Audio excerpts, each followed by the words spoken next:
Welcome back to You Heard It Here with Dr. Gary. This is Earwax Removal Vlog number 95. In today's episode, we're going to take a look at one patient and one ear.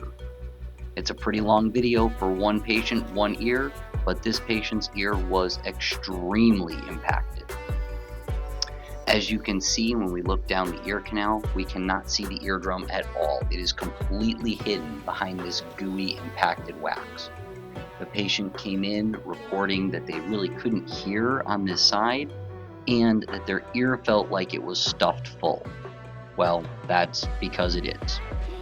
As we look down there again with no view of the eardrum, we did talk to the patient about going elsewhere to have suction done, and they decided that they did not want to do that.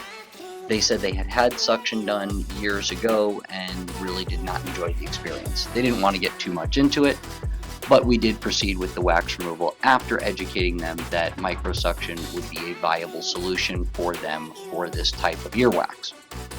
You can see that the curette is digging right through the wax and it's not staying together. It's very loose and gooey, and this is really making it difficult to get the wax to come out in large chunks. So we're going to use some irrigation. As we look at our favorite video here with the irrigation, we actually had to irrigate this patient's ear several times. After the first go around, you can see that the color and texture of the wax changed considerably, and all of that loose gooey stuff that was at the outside has moved out. So what we're going to do is use the curette and try to remove this wax, peeling it back, and you can see that behind this yellowish wax at the outside, it gets very dark and hard behind there. That is a good indicator that that wax has been in there for a long time. If you like these wax removal videos, please take a moment to like and subscribe. It really does help with the YouTube algorithm and does give me constant feedback on what I'm doing well, and provide more of these videos for your education and entertainment purposes.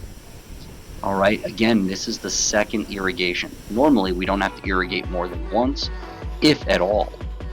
Now you can see that there is quite a bit of that earwax still down there, but it does appear to be free from the ear canal walls. It doesn't look like it's adhered and stuck.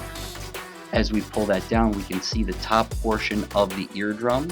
So we're just going to remove this wax here gently and give it a good view of the eardrum and see if we have to irrigate again. Now, as I suggested in the beginning of the video, we did have to irrigate this patient's ear a third time. So let's see what this looks like and why we had to irrigate a third time. There's still quite a bit down there. Again, you see that dark coloration. That means it's been there for quite a while. We got that out with the curette, and now you can actually see some wax adhered to the eardrum. Clean off the camera to get a little better view. We're going to irrigate this patient's ear one more time and see if that actually removes from the eardrum itself. The patient at this point is already reporting improved hearing, reduced oral fullness, and they're very happy so far. This has been a painless process. Let's just see if we can't finish the job. And there we go. That's a great view of the eardrum. Thanks for watching. This has been You Heard It Here with Dr. Gary.